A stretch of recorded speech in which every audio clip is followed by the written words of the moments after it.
జై శ్రీమన్నారాయణ. ఓం అస్మద్గురుభ్యో నమః. శ్రీమతే రామానుజాయ నమః. అనాఘరతావద్యం బహుగుణపరేణాహి మనసోదుహానం సౌహార్దం పరిచితమివాథాపి గహనం పదానాం సౌభ్రాత్రాదనిమిషనిషేవ్యం శ్రవణయోః త్వమేవ శ్రీర్మహ్యం బహుముఖయ వాణీ విరసితం తర్కత్రయంతమర్మజ్ఞం ప్రబోధనపరాయణం జిజ్ఞాసుజన జీవాతుం శ్రీరంగార్య గురుం భజే. ఓం నమో వెంకటేశాయ. ప్రియ భగవద్బంధువులరా, మన ధనుర్మాస వ్రతంలో 9వ పాశురం 4వ గోపిక నిద్ర మేల్కొనుట. ఈనాటి గోపికను భగవద్భక్తుల బృందములో కలవాలని పిలుస్తూ ఉన్నారు.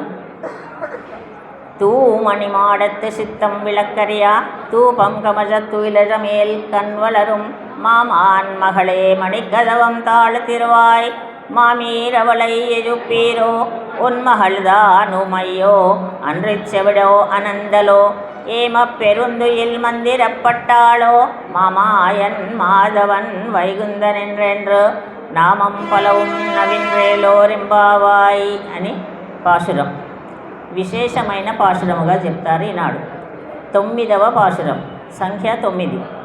సంఖ్యలలో పెద్ద సంఖ్య 9 అంటారు.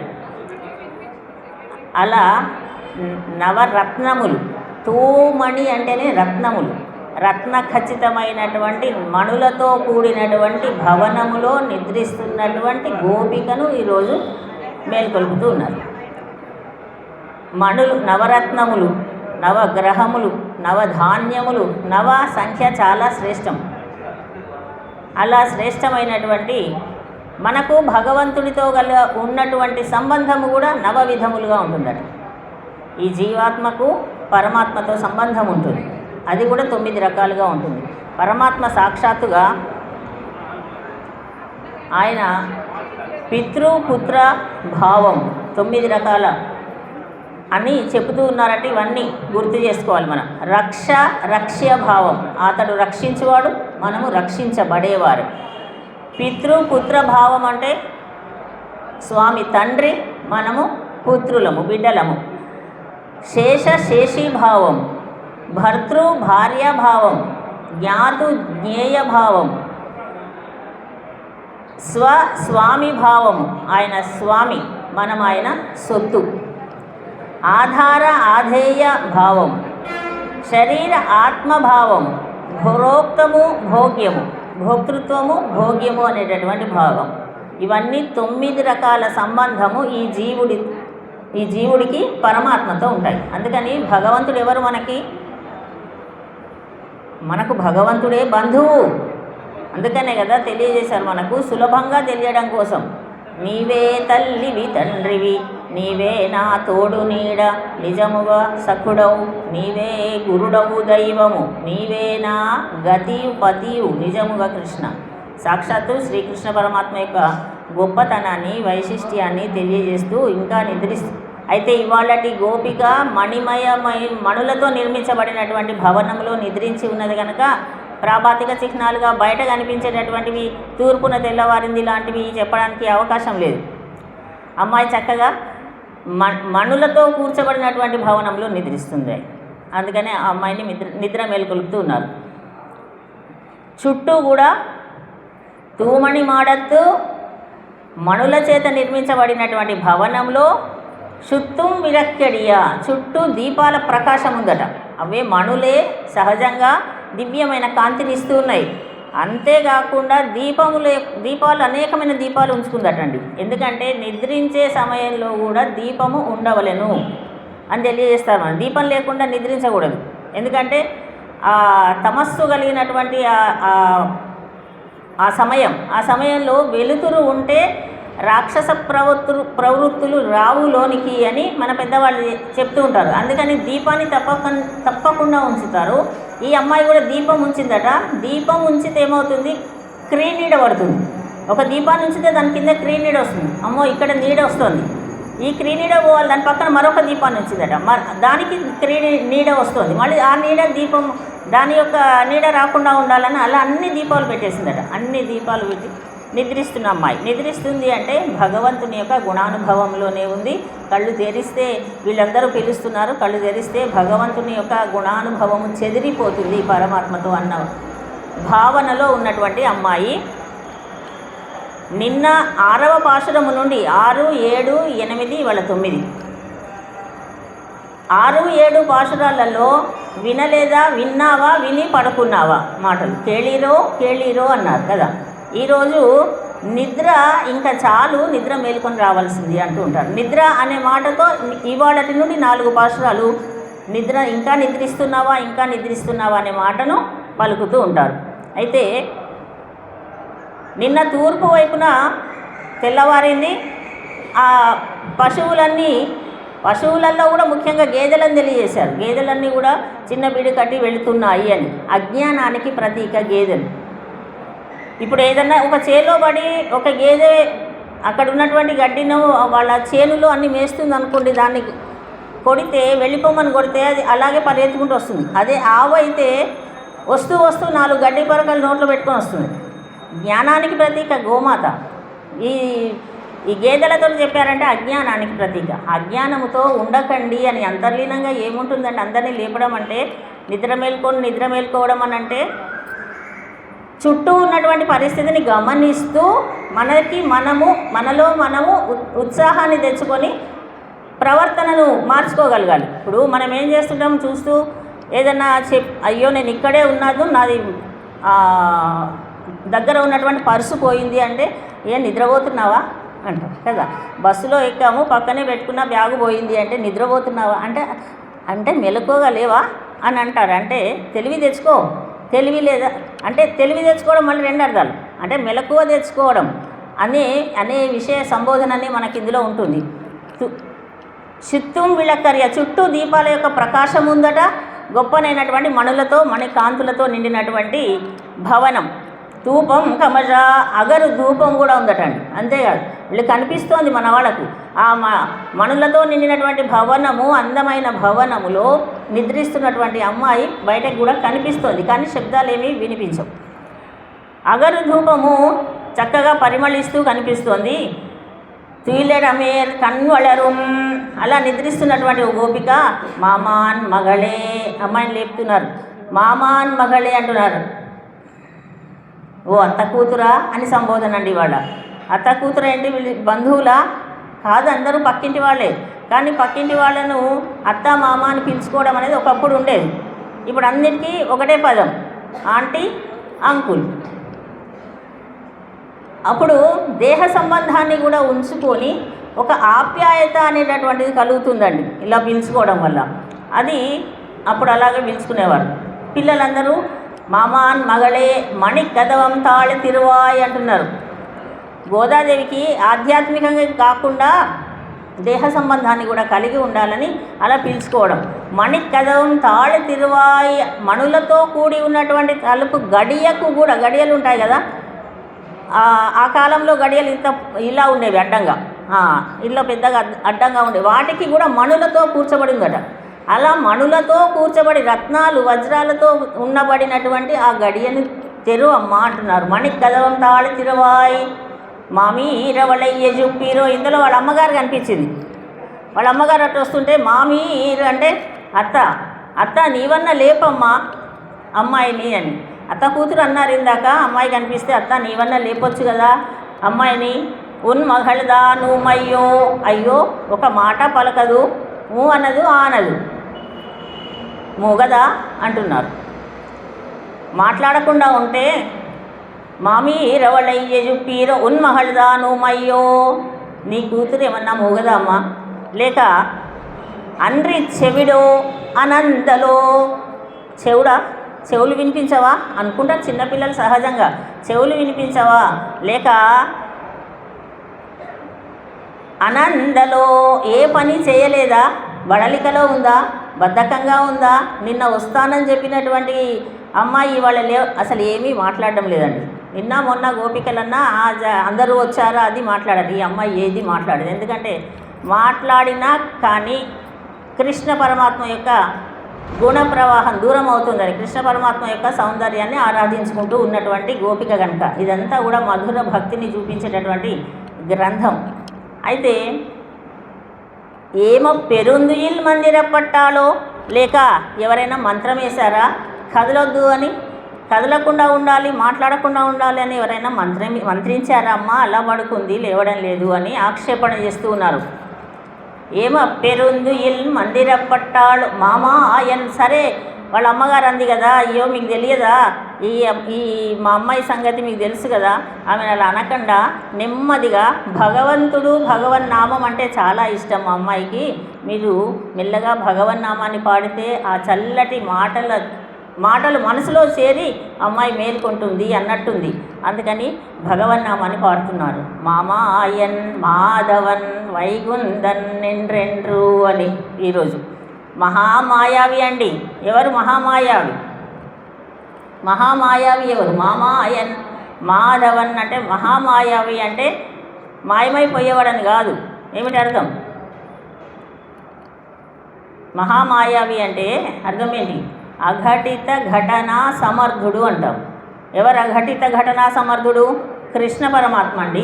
కృష్ణ పరమాత్మ అవతార ప్రారంభం నుండే గమనించుకుంటే అఘటిత ఘటనా సమర్థుడు. అనేకమైనటువంటి విశేషమైనటువంటి లీలలను ప్రదర్శింపజేశాడు. పుట్టడమే శంకు చక్రాలతో ఉద్భవించాడా? ఆ తర్వాత వద్దు తీసేయమంటే వెంటనే తీసేసుకున్నాడా? బాలుడి వల్ల అలిపోయాడా? పూతన సంహరించాడా? నెలల పిల్లవాడైనా? ఆ తర్వాత శకటాసురుడు. ఆ శకటాసురుడిని కేవలం ఒక పాద స్పర్శ అంతే. ఆ శకటాసురుడు కూడా ఎవరండి? హిరణ్యాక్షుడి కొడుకు ఉత్కచుడు అనేవాడు వచ్చాడు ఇప్పుడు. అప్పుడు మా నాన్నగారిని ఇంత కష్టపెట్టావు కదా, నీ సంగతి ఇప్పుడు చెప్తానని చిన్న పిల్లవాడుగా ఉన్నాడు కదా, రాక్షసులాగా వచ్చాడు, శకటం మీదకి ఆవహించాడు, తునకలు చేశాడు. ఇది అఘటిత ఘటనా సామర్థ్యం చిన్నప్పటి నుండి. సరే మరి కృష్ణ పరమాత్మ ఏం తెలియనివాడా? సర్వజ్ఞుడు, వేదవేద్యుడు, శ్రీమన్నారాయణుడు, వైకుంఠవాసుడు కదా. సర్వజ్ఞుడు అంటేనే అతని కంటే మళ్ళీ మరొక గొప్పవాడు లేడు అని అర్థం. అటువంటి పరమాత్మ ఏమీ తెలియని వాడి వలే ఉన్నాడా? అది కూడా గొప్పతనమే కదండి. అన్నీ తెలిసి ఏమీ తెలియకుండా ఉండడం కష్టం కదా మనకు. కొంచెం తెలిస్తేనే అన్నీ తెలిసినట్టుగా చెప్పుకోవాలనిపిస్తుంది. చిన్న పిల్లవాడుగా పాకుతూ ఉన్నాడట ఇంట్లో. పాకుతూ ఉన్నాడు. ఇల్లంతా కూడా నందుని ఇల్లు చాలా విశేషంగా, వాళ్ళ ఇల్లు కూడా నందుడు గొప్పవాడు కదా. పాకుతూ ఉంటే ఆ నేల పైన కృష్ణ పరమాత్మ తన ప్రతిబింబాన్ని చూసుకుంటున్నాడు. చూసుకొని దాంతో ఆడుతున్నాడట. అంత అమాయకంగా ఉంటాడండి సాక్షాత్ పరమాత్మ కదా. పోనీ తల్లి గోపడితే బెదురుతున్నాడు, రోటి గట్టి వేస్తే ఏడుస్తూ ఉన్నాడు, అమ్మ వద్దమ్మా కొట్టద్దు అంటున్నాడు. పోనీ మన్ను తిన్నాడండి. చిన్న పిల్లవాడు మన్ను తిన్నాడండి. సర్వజ్ఞుడు, వేదవేద్యుడు, వైకుంఠవాసుడు అంటూ కూడా మన్ను తిన్నాడు. నోరు చూపించమంటే ఆశ్చర్యపోయినటువంటిది యశోదాదేవి. ఇదేమి ఆశ్చర్యము, బాలుడా ఇతడు అని ఆశ్చర్యపోయింది. అంటే 14 భువన భాండాలను తన చిన్ని బొజ్జలో చూపించినవాడు. ఇదేమిటి? మాయావి అని వీటన్నిటినీ గుర్తు చేసుకుంటున్నారండి. అంతేనా, ధర్మ సంస్థాపనలో కూడా ఉన్నతంగా నిలిచినవాడు శ్రీకృష్ణ పరమాత్మ. యుద్ధక్షేత్రములో రాయబార సమయంలో అర్జునుడికి ఎంతమందికండి ఎన్నోసార్లు విశ్వరూపాన్ని సందర్శించినవాడు. దర్శింపజేశాడా విశ్వరూపాన్ని? అటువంటి పరమాత్మ యొక్క నామాన్ని గానం చేస్తున్నాడు. మళ్ళీ ఏం తెలియని వాడిలాగా గొల్లపిల్లలతో గోపాలులతో ఆడిపాడాడు. గోవర్ధన పర్వతాన్ని ఎత్తినవాడు. ఇంత గొప్పవాడమ్మా, అంత గొప్పవాడు ఎక్కడికి వచ్చాడు? ఎక్కడుండాలి? నేను చాలా గొప్ప, ఇక్కడి నుంచి కదలను అని పెద్ద పెద్ద భవనాలలో ఉంటున్నాడా? లేడు కదా. వరేపల్లెకి వచ్చాడు, నంద వ్రజానికి విచ్చేశాడు. అజాయమానో బహుధా విజాయతే అని వేదం తెలియజేసింది. పరమాత్మ చాలా గొప్పవాడు. ఇంత సామాన్యుడిగా వరేపల్లెలో మానవ మాతృడిగా మనతో సమానంగా తిరుగుతున్నాడు. గోవులను కాస్తూ తిరుగుతూ ఉన్నాడు. అటువంటి పరమాత్మ యొక్క నామాన్ని మనం కీర్తన చేస్తూ వెళ్దాం. నామానికి చాలా గొప్పనైనటువంటి స్థితి ఉందని చెప్పుకుంటున్నాం కదా. నామ సంకీర్తన చెయ్యాలి అని చెప్తున్నారు మొత్తం అంతా ఈ నెల రోజులు కూడా. అయితే ఒకసారి ఒక నలుగురు దొంగలు ఉన్నారట. దొంగలు ఏం చేస్తారు? దొంగతనం చేస్తారు. వాళ్ళు మాట్లాడుకుంటూ వెళ్తున్నారట. వెళ్దాం ఈరోజు పలానా వారింటికి వెళదాం, వెళ్ళి ఏం చేద్దాంరా ఇంకొకటి అడుగుతున్నాడు. వస్తూన్ అపహరామహ, వీళ్ళకి సంస్కృతం వచ్చు, సంస్కృతం దొంగలు. వస్తూన్ అపహరామహ అంటే వాళ్ళ భాష సంస్కృతంలో మాట్లాడుకుంటున్నారు. వస్తువులన్నీ అపహరించుకుందాం. ఆ మధ్యలో నది వస్తుంది, వెంటనే పారిపోవాలి కదా, అడవిలోకి పోయి పంచుకుందాం. నది వస్తుంది కదా అంటే ఏ మార్గం కూడా ఎలా వెళ్ళాలి చెప్పుకుంటున్నారు. నదీం స్తరామహ, నదిని దాటుదాం. ఆ తర్వాత ఏమోరా భయం అవుతుందని అన్నాడేమో పక్కన వాడు. నభయం స్మరామహ, భయపడొద్దు, మనం అస్సలే భయపడొద్దు. వస్తువులన్నీ దొంగిలించుకోవాలి, నదిని దాటాలి, అరణ్యంలోకి పోదాం. ఇదే ప్రతిరోజు మాట్లాడుకుంటున్నారు. వస్తువులు దొంగిలిస్తున్నారు, వెళుతున్నారు, కనిపించిన వాళ్ళ దగ్గర అంతా దోచుకుంటున్నారు, వాళ్ళని కొడుతున్నారు, అన్నీ చేస్తారు కదండి దొంగలు. సరే చివరికి అంతిమ సమయం వచ్చింది, వాళ్ళు మరణించారట. మరణించి ఎక్కడికి వెళ్ళారు తెలుసా అండి? పరమపదానికి వెళ్ళారు. ఇదేంటి దొంగలు కదండి, ఏమన్నా మంచి పనులు చేశారా? ఉన్న రోజు సరే వారు దొంగిలించిందన్న దానం చేశారా? చేయలేదు. కానీ ఏమయ్యారు వాళ్ళు? చివరికి ఉన్నత స్థానాన్ని పొందారు. ఎలా పొందారండి అంటే వాళ్ళు ప్రతిరోజు మాట్లాడేటటువంటి మాటల్లోనే ఏమొస్తుంది? వస్తువును అపహరామహ అంటున్నారు, వస్తువులను అపహరిద్దాము అంటున్నారు. అపహరామి ఏకవచనం సంస్కృతంలో, అపహరామహ బహువచనం, చివరికి రామహ వస్తుంది. నదీం స్తరామహ, నదిని దాటుదాము. దాటుతాను అంటే నదీం స్తరామి అనాలి, దాటుతాము బహువచనం చెప్తున్నారు, నలుగురు ఉన్నారు కనుక. అందులో ఆ పదంలో కూడా క్రియాపదంలో రామ వస్తుంది చివరికి. నభయం స్మరామహ, చివరికి ఏమొచ్చింది? రామ. ఇలా ప్రతిరోజు మాట్లాడుకునే వాళ్ళ సంభాషణలో దొంగతనం చేయాలి, నదిని దాటి వెళ్ళాలి, మనం వస్తువులను పంచుకుందాం అనే దాంట్లో రామ రామ రామ రామ రామనామం వస్తుంది. భగవన్నామం ఎందుకు స్మరించండి అంటే వాళ్ళు రామనామం పలికారు కనుక. వాళ్ళు దొంగతనం చేశారనేమో యమభటులు వచ్చారు, వాళ్ళు రామనామాన్ని ప్రతిరోజు స్మరించారని విష్ణు భట్టులు వచ్చారు చివరికి తీసుకువెళ్ళడానికి. చివరికి వైకుంఠానికి వెళ్ళారట వాళ్ళు. అందుకని భగవన్నామం యొక్క గొప్పతనం ఇది. భగవన్నామాన్ని ఏదో ఒక నామాన్ని రామకృష్ణ ఎందుకండి అంతవరకు వాల్మీకి మహర్షి ఏం చేశాడు?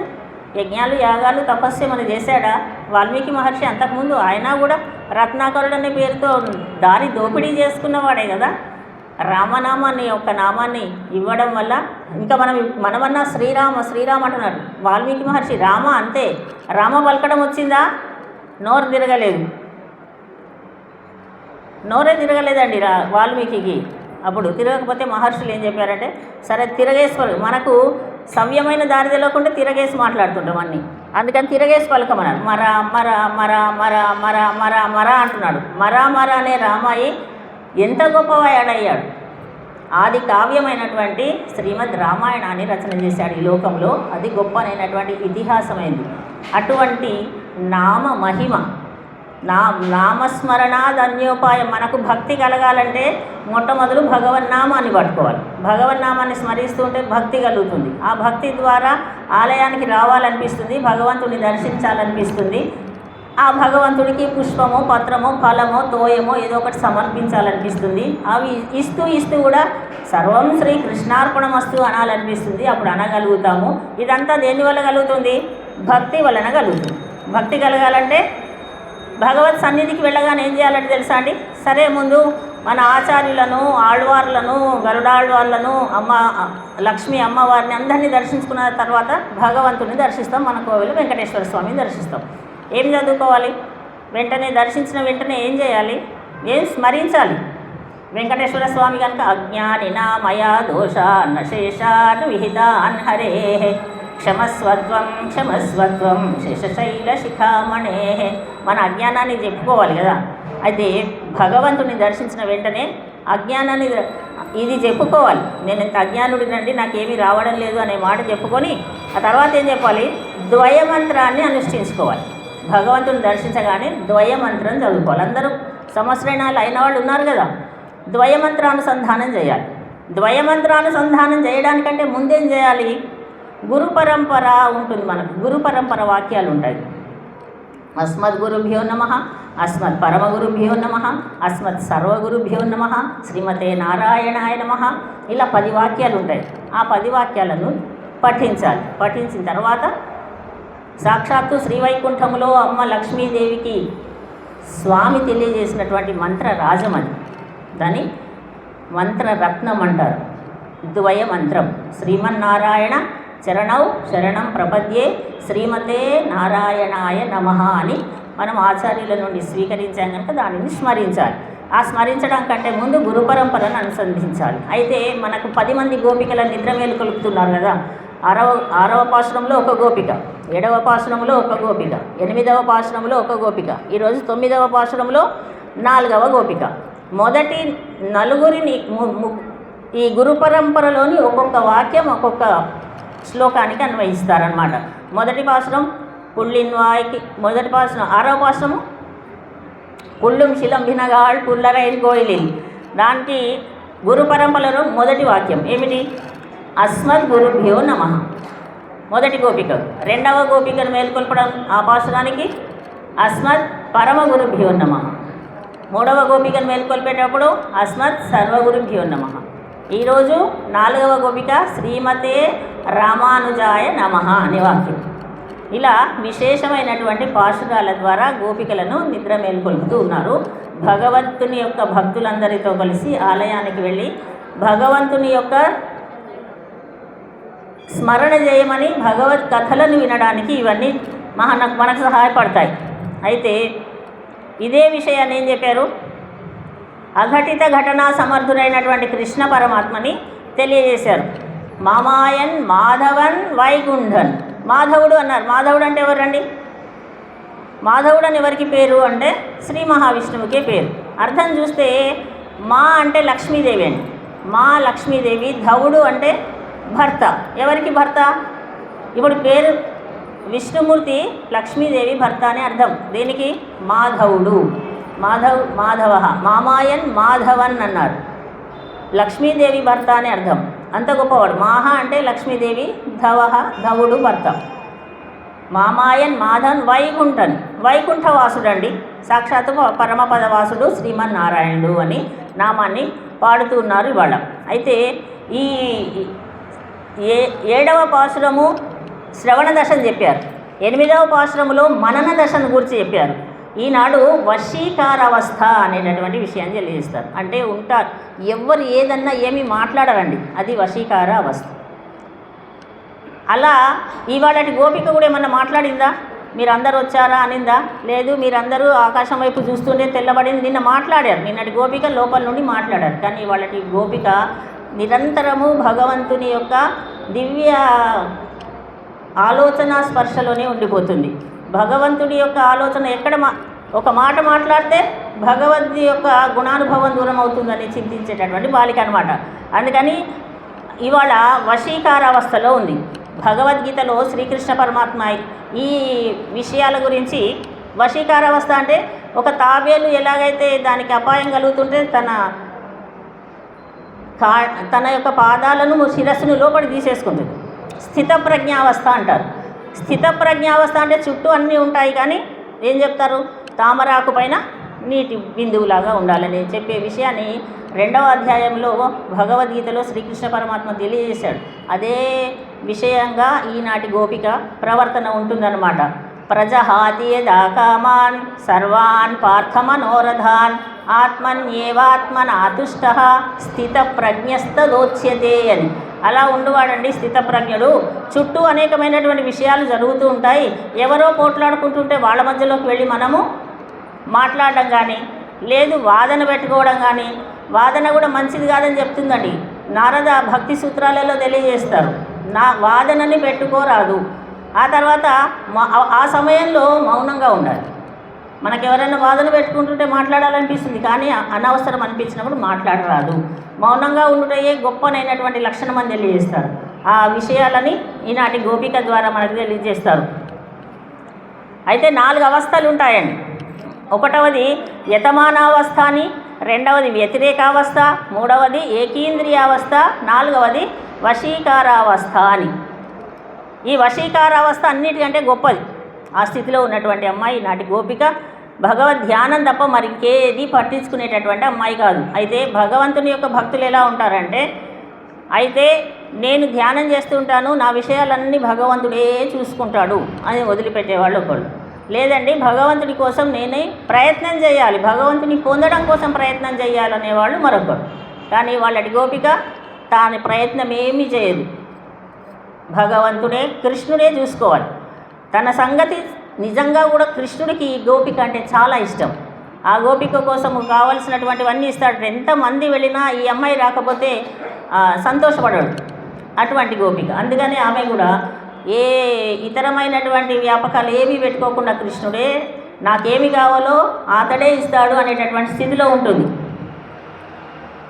గొప్ప విశేషం కలిగినటువంటి పాశ్రం అంటారు, అందుకనే ఇది.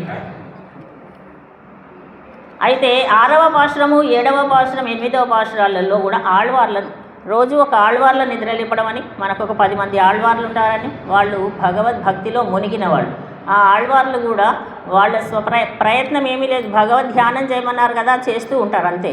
భగవంతుడే కరుణించి వాళ్ళకు దర్శనం ఇచ్చాడు. అటువంటి వాళ్ళు ఆళ్వార్లు. అటువంటి స్థితి మనం పొందాలని గోదమ్మ తల్లి మనకేం చెప్తున్నారు, అటువంటి స్థితిని పొందండి. పొందడం వచ్చా అంటే వచ్చండి.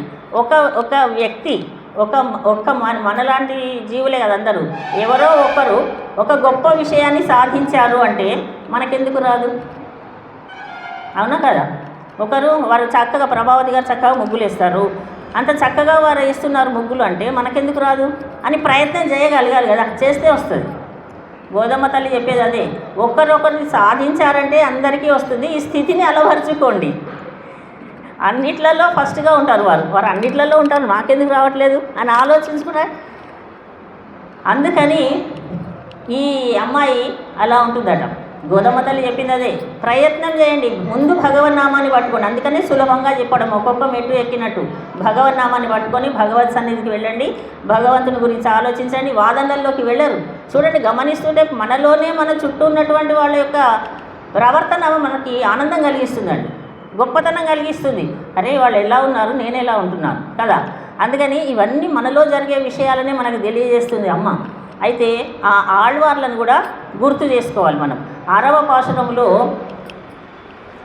పూదత్తాళ్వార్లు, 7వ పాశురంలో పేయాళ్వార్లు, 8వ పాశురంలో 6వ పాశురంలో పొయ్గై ఆళ్వార్లు, 7వ పాశురంలో పేయాళ్వార్లు, పూదత్తాళ్వార్లు. వీళ్ళు ముగ్గురు 6, 7, 8 పాశురాలలో పొయ్గై ఆళ్వార్లు, పూదత్తాళ్వార్లు, పేయాళ్వార్లు. భూతయోగి, సరోయోగి, మహాయోగి అని వాళ్ళ పేరు, సంస్కృత నామాలు. వాళ్ళ ద్రవిడ భాషలో పేర్లు అవి. పొయ్గై ఆళ్వార్లు, పూదత్తాళ్వార్లు, పేయాళ్వార్లు, వీళ్ళు మొట్టమొదటి ఆళ్వార్లు. ఈ ముగ్గురిని ఏమంటారంటే ముదలి ఆళ్వార్లు అంటారు. వీళ్ళు ముగ్గురు కూడా మహాభక్తులండి. వీరు ముగ్గురు ఒకే కాలంలో ఉన్నారు. వాళ్ళు ముగ్గురు ఎక్కడ ఉన్నారో అక్కడికి సాక్షాత్తుగా శ్రీమన్నారాయణుడు ఇచ్చేశాడండి. వాళ్ళు ఎక్కడ ఉన్నా కూడా భగవద్ ధ్యానమే, భగవంతుని యొక్క కథలే, భగవంతునికి సంబంధించిన మాటలే కదా. ఈ ముగ్గురు మహానుభావులు ఒక్క దగ్గర ఉన్నారు కదా, నేను వెళ్ళాలి అనుకున్నాడట పరమాత్మ. సాక్షాత్ లక్ష్మీదేవితో కలిసి గరుడ వాహన రూఢుడై విచ్చేశాడండి వాళ్ళ మధ్యలోకి. అంటే ఎంత గొప్పవారు. ఆ ముగ్గురు ఆళ్వార్లను కూడా తలుచుకోవడం ఈ పాశురాల ద్వారా. ఇవాళ 9వ పాశురంలో తిరుమొడిశై ఆళ్వార్లు. తిరుమొడిశై ఆళ్వార్లను వారు భక్తిసారులు అని, భక్తిసారులు అనేటటువంటి వారు కూడా అంతే. ఇవాళటి గోపిక ఏ విధంగానైతే ఎవరితో మాట్లాడకుండా, ఎవరిపై కోపము వీళ్ళు అంటున్నా కూడా కోపగించుకోకుండా ఎలా ఉందో, భక్తిసారులు కూడా అదే విధంగా ఉండేవారు. నిరంతరము భగవద్ ధ్యానము తప్ప మరొకటి ఏమీ చేసేవారు కాదు. అద్భుతమైనటువంటి భక్తిని ప్రదర్శించినటువంటి వారు. అయితే ఇవాళ ద్వయమంత్రం మనకి విశేషంగా చెప్పినటువంటి పాశురం, ద్వయమంత్ర అనుసంధానం. అంతేకాకుండా అందులో నమః పదం, ఇవాళటి గోపిక నమః పదాన్ని గురించి తెలియజేసుకోవాలని చెప్తారు. నమః పదం చాలా గొప్పదండి. ఎలా గొప్పది? నమః అంటే అర్థమేమి? నమః అంటే నమస్కారం అండి. అర్థం ఏమిటి అంటే, మహా అంటే నాది, నా అంటే కాదు, తిరగేసి చెప్పుకోవాలి. నాది కానిది నమః. నమః అంటూ మనం అర్చన సాగిస్తున్నాం, పుష్పార్చన చేస్తున్నాం. మాయనై మన్ను వడమదురై మైందల్లో అమ్మ చెప్పింది కదా, పుష్పార్చన చేయండి, నమస్కరించండి, శరణు వేడండి, ఇవి 3 పనులే చేయండి అని చెప్పిందండి. వరాహస్వామిని అడిగిందట భూదేవి వరాహకల్పంలో. అప్పుడు వరాహస్వామి విచ్చేసినప్పుడు నేను ఏదైనా వరాన్ని ఇవ్వాలనుకుంటున్నానంటే భూదేవి మనందరి తరఫున అడిగిందండి. అప్పుడు వరాహస్వామి కదా. అయితే ఏమిటంటే రాబోయే కాలంలో కలియుగం వస్తుంది, ఇంకా కలియుగం రాలేదు, మనం లేము. అప్పుడే అమ్మ మన గురించి జాగ్రత్తలు తీసుకుంది. అంటే సరే ఏమిటి అడుగు అంటే, కలియుగంలో మానవులందరూ వస్తారు, వాళ్ళకు కష్టం కాకుండా సులభంగా వాళ్ళు తరించేటటువంటి ఒక వరాన్ని ఇవ్వాలి. నువ్వు ఏమి ఇవ్వాలి అని అంటే, యజ్ఞాలు యాగాలు మళ్ళీ చేయమనకండి, కష్టం అవి, మా పిల్లలు అంతసేపు కూర్చోలేరు. మరి ఏం చేయాలి అంటే, ఒక పుష్పాన్ని తీసుకొని పుష్పాలను అలంకరించమని, నమస్కారం చేయమని. నమస్కారం కూడా అంత కష్టం, సంపూర్ణ విశ్వాసంతో నమస్కరించాలి కదండి. నమస్కరిస్తారో లేదో అంటే సరే మరి పుష్పములు తెచ్చి వేయమని. స్వస్మై ప్రసూనార్పణం సర్వేషాం ప్రకటం విధాతు మనిషం అంటూ అది కూడా కష్టమేమో అని, సరే అది కూడా కష్టమైతే ఒక నమస్కారము మనసులో నన్ను తలిచి నమస్కరించమని చాలు, ఈ విధంగా తెలియజేస్తారు. అది నమః పదం. మనం పుష్ప అర్చన చేస్తాం. ఇవి 3 అండి మనకు: స్వామిని ధ్యానించడము, పుష్పాలను సమర్పించడము, శరణాగతి చేయడం, చివరికి నమస్కారం చేస్తాం. పుష్పములను సమర్పిస్తున్నామంటే ఓం కేశవాయ నమః అంటూ పుష్పాన్ని సమర్పిస్తున్నామంటే అర్థమేమి? ఈ పుష్పము నాది కాదు, నీదే, అది ఎవరిది? అసలు పరమాత్మదే కదా. మనది ఏమన్నా ఉందా ఇక్కడ? మనది ఏమీ లేదు, అన్నీ కానీ మనదేది లేదు. కానీ ఏమనుకుంటాం? అన్నీ మనవే అనుకుంటాం. అన్నీ మనవే అనుకొని మనదేదిగా ఈ స్థితిని తెలుసుకోవాలి. ఉన్నటువంటి స్థితిని ఈ లీలా విభూతి నుండి నిత్య విభూతికి రండి అని పరమాత్మ యొక్క ఆజ్ఞ. ఎప్పుడు నా విభూతికి వస్తారు, నిత్యులు ఉన్నారు, ముక్తులు ఉన్నారు, వాళ్ళందరి యొక్క నిరంతరము వారందరి యొక్క అర్చనల ద్వారా ఉన్నాడట స్వామి. అఘటిత ఘటన అంటే అక్కడ ధూపం వేశారట నిత్యులు ముక్తులు అందరూ కలిసి. వేస్తే ఆ ధూపం యొక్క ఆ పొగ నుండి తప్పించుకోవడానికి ఒక క్షణం అక్కడి నుండి ఈ లోకానికి వచ్చాడటండి. ఇంతకంటే గొప్పనైనటువంటి అఘటిత ఘటన ఉంటుందా? ఇక్కడికి వచ్చి అందుకనే వెన్నా మిగడా తిన్నాడు. ఆ ధూపం నుండి తప్పించుకోవడానికి ఇక్కడికి వచ్చాడని కూడా చెప్తారు. అటువంటి విశేషమైనటువంటి పాశురం స్వామి యొక్క కృపా కటాక్షాలు మన అందరి యందు ఉండాలని నమః పదాన్ని గుర్తుంచుకొని, ఆ పదం యొక్క అర్థాన్ని గుర్తుంచుకొని, అంతేకాదు పరమాత్మ వేదమంతా చదవకపోయినా శ్రీ సూక్తం చదవాలన్నారు, వేదమంతా చదవకపోయినా పురుష సూక్తం చదవాలన్నారు. పురుష సూక్తం, శ్రీ సూక్తం ఉంటాయి. అమ్మ గురించి పురుష సూక్తంలో స్వామి గురించి ఏమీ చెప్పలేదు. స్వామి చాలా గొప్పనైనవాడు అని అంటే ఎలా గొప్పనైనవాడు వర్ణించి ఆ పురుషుడు గొప్పవాడు గొప్పవాడు గొప్పవాడు చెప్పి చివరికి ఏం చెప్పిందంటే, హ్రీశ్చతే లక్ష్మీశ్చ పత్న్యౌ, ఎవరంటే ఆ పురుషుడు లక్ష్మీదేవి భర్త గారండి అని చెప్పిందండి వేదమే. అందుకని ఈ మళ్ళీ శ్రీ సూక్తంలో అమ్మవారి వైభవం ఈశ్వరీగుం సర్వభూతానాం అంటూ ఈ సకల భూతానికి సకల సృష్టికి అంతటికీ కూడా అమ్మవారే గొప్పన అని చెప్తారు. అందుకని అమ్మ చాలా గొప్పనైనది. అమ్మ మనందరి తన పిల్లలను ఎలాగైనా రక్షిస్తుందో అలాగే మనల్ని లక్ష్మీదేవి కాపాడడం కోసమని శ్రీమన్నారాయణ చెంత ఉండి పరమాత్మ యొక్క వక్షస్థలంలో వేంచేసి ఉన్నటువంటి తల్లి మన బాగోగులను చూస్తుంది అని విశ్వసించి మనం ఈ ధనుర్మాసం అంతా జరుపుకుంటున్నాం. యద్భ్రూభంగా ప్రమాణం స్థిరచర రచన తారతమ్యే మురారే వేదాంతస్తత్వచింతా మురభిదురసి యత్పాదచిహ్నై స్తరంతి భోగోత్పోధ కేళి చులకిత వైశ్వ అని చక్కగా వర్ణన చేస్తారు భట్టరు వారు శ్రీగుణ రత్నకోశం అనేటటువంటి స్తోత్ర రాజంలో. అందుకని విశేషమైన పాశురము కనీసం 2 గంటలు చెప్పుకోవలసిన అంశం ఉంటుంది ఈ పాశురములో. కానీ మనము సమయము అని ఒక సమయాన్ని మనము పెట్టుకున్నాం కనుక ఆ సమయానుగుణంగా నడవాలని తొందరగా చెప్పాలనుకుంటే ఇట్లా పోతుంటుంది అనమాట. అందుకని ఈ విషయాన్ని గమనిద్దాం. పాశురంలో ఇంకేమన్నా మిగిలి ఉంటే రేపు చూసుకుందాం. ఈ విధంగా అమ్మవారి యొక్క స్వామివారి యొక్క శ్రీకృష్ణ పరమాత్మ యొక్క ఆచార్యుల యొక్క అందరి యొక్క కృపా కటాక్షాలు మనందరి యందు ఉండాలని ప్రార్థన చేసుకుంటూ అస్మద్ గురుభ్యో నమః, అస్మద్ పరమగురుభ్యో నమః, అస్మద్ సర్వగురుభ్యో నమః. ఇప్పటివరకు అయినటువంటి నామములు ఇవి. శ్రీమతే రామానుజాయ నమః. ఇవాళటి వరకు గురు పరంపరలోని వాక్యములు ఇవి. వీటిని అనుసంధానం చేసుకుందాం. ఆచార్య కృపా కటాక్షము నిండుగా ఉండాలని కోరుకుంటూ ఈనాటి పాశురాన్ని ఒకసారి పఠనం చేసి తర్వాత కార్యక్రమాలకు వెళ్దాం. తూ మణిమాడెత్తు சித்தம் விளக்கரியா தூபம் கமஜத்து இளஜமேர் கண்வளரும் மாமான் மகளே மணிக்கதம் தாழ திருவாய் மாமீரவளை எஜுப்பீரோ உன் மகள்தான் ஊமையோ அன்றிச் செவிடோ அனந்தலோ ஏமப்பெருந்துயில் மந்திரப்பட்டாளோ மாமாயன் மாதவன் வைகுந்தன் என்றென்று நாமம் பலவும் நவின்றேலோரெம்பாவாய் கர்க்கடே பூர்வபல்குண்யாம் துளசீகானனோத்பவாம் పాండ్యే విశ్వంభరాం గోదాం వందే శ్రీరంగనాయకీం. ఆండాళ్ దివ్య తిరువడిகளே శరణం.